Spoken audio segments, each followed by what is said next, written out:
Avertissement. Le tournage de propulsion se fait avec des pilotes professionnels en circuit fermé.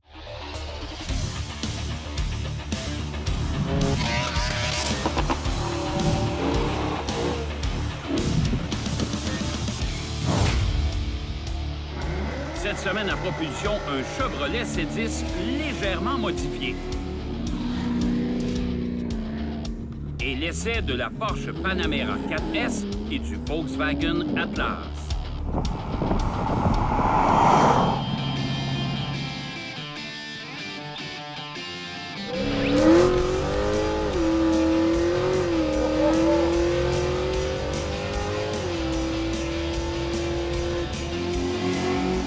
Malgré toute la passion qu'on a pour les voitures modernes, pour les nouvelles technologies, pour la course à la puissance, on a une grosse place dans notre cœur pour les voitures plus antiques et souvent modifiées. Ouais, on aime ça, les gros V8, les vieilles voitures, justement. Je pense qu'on a un bel exemple aujourd'hui. Un gros moteur V8, un petit camion, bien de la puissance.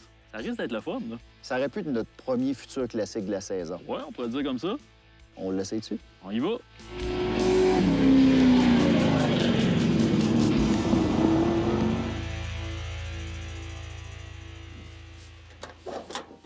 Oh! Wow, regarde ça. Juste en ouvrant la porte, déjà là, ça annonce les couleurs, là. On voit déjà qu'il se passe quelque chose, là. Hey, juste le levier de transmission, déjà là, ça annonce les couleurs. Ouais, écoute, puis c'est une transmission qui a été faite justement pour prendre pas mal de puissance. Le moteur qu'on a là-dedans, là, c'est une base LQ9, un 6 litres. Ça fait pas loin de 520 HP. Fait qu'on a besoin d'avoir quelque chose de solide pour la transmission, puis on l'a, je pense que ça, c'est pas pire. Donc, on a au-dessus de 400 chevaux aux roues, dans le fond. Ouais, là-dessus. exactement, quelque chose du genre, là. Les tableaux de bord sont plus simples à pareil, mais il y a tout ce qu'il faut. Un gros contour, ce qu'on appelle un shift light, donc la lumière qui va allumer avant qu'on atteigne le régime moteur maximum. Ça, c'est pas pire aussi, que ces switches-là, on a pompe à gaz, une pompe à gaz qui est externe. Je sais pas si t'as remarqué, mais en arrière, il y a une petite fuel cell complètement à part, justement, pour le moteur. On n'a plus la tank d'origine. Oh, donc réservoir essence de course avec une partie qui est déformable à l'intérieur en cas d'accident. Ouais, exactement. La batterie aussi qui est dans le coffre en arrière. On part de ça pour entendre le son incroyable. Oh, c'est parti. Oh, OK. Ouais, ça a du son en plus. Hey, ça sonne comme un stock car en santé, là. Ouais, mais écoute, le moteur, il y a bien de la compression, des têtes de Corvette LS2. Le ralenti du moteur, là, ça barbote juste assez. On va essayer ça? Ah oui, donc?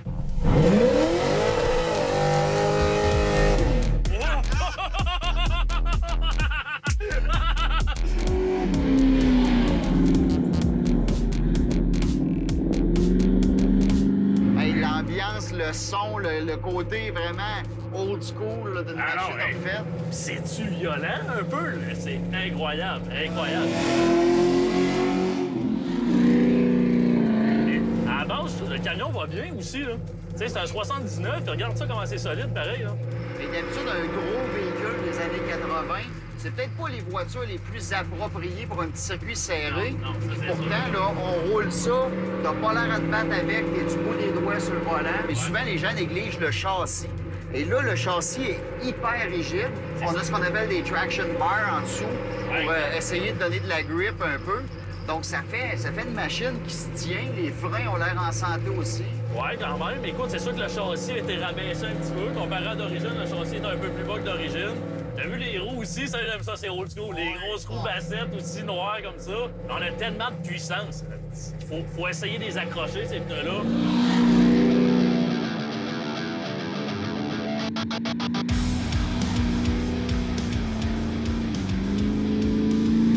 J'aime ça parce qu'il y a une nouvelle tendance de retour vers les voitures des années 60, 70, 80. Et on le voit d'ailleurs avec les prix. Là. Moi, j'en magasine beaucoup. Puis toi aussi, on est deux maniaques. On a quelques vieilles voitures chez nous. Celui-là, c'est la 3e génération. On a commencé en 1960 à faire des C10. Puis vraiment, c'est ça. C'est des véhicules qui s'en viennent de plus en plus rares, de plus en plus convoités aussi. Puis le niveau de confort m'étonne parce que j'avais peur que le derrière sautille constamment. Mais avec les changements d'élévation, monte, descend, ça pourrait prendre en défaut. Ouais, écoute ça, là. Ben, c'est épouvantable. Ça sonne vraiment bien. On n'a pas le choix d'avoir le sourire quand on conduit ça, là. Ouvrons ça en sortant de l'ovale, moi. Écoute ça ici, là.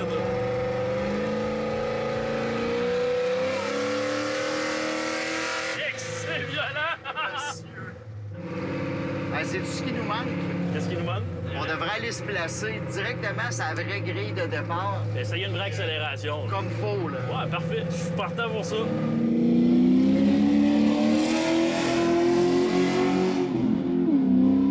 On met ça au fond, mon homme. Go.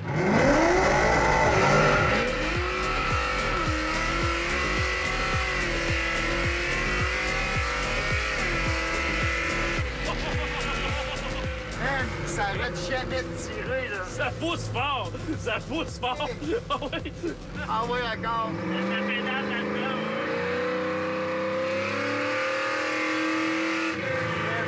Hey, as-tu entendu? C'est incroyable le son, pareil, hein? C'est assez violent. Pour une transmission automatique, là, on voit que ça roule avec des pressions assez hautes parce que ça donne un bon coup de pied, disons, quand on chiffre, là. Tout y est. Un gros camp de trick flow, allumage MSD. À la base aussi, qu'est-ce qu'il faut savoir, c'est que c'est un moteur LQ9. Donc, c'est un moteur qui est injection. Fait que qu'est-ce qu'on a fait, là? On a fait une conversion de carburateur aussi. Il est vraiment écœurant, là. J'ai un coup de cœur noir au complet comme ça, le gros capot en fibre de verre en avant aussi. C'est reparti?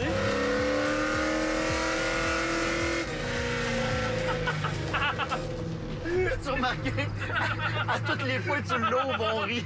Hey, c'est incroyable! C'est sérieux! C'est drôle parce que j'aime pas ça rouler passager, on va se le dire.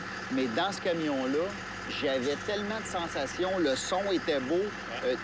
Le sourire que tu avais en conduisant était communicatif. Toutes les accélérations, la tête allait quasiment à côté dans la vitre en arrière.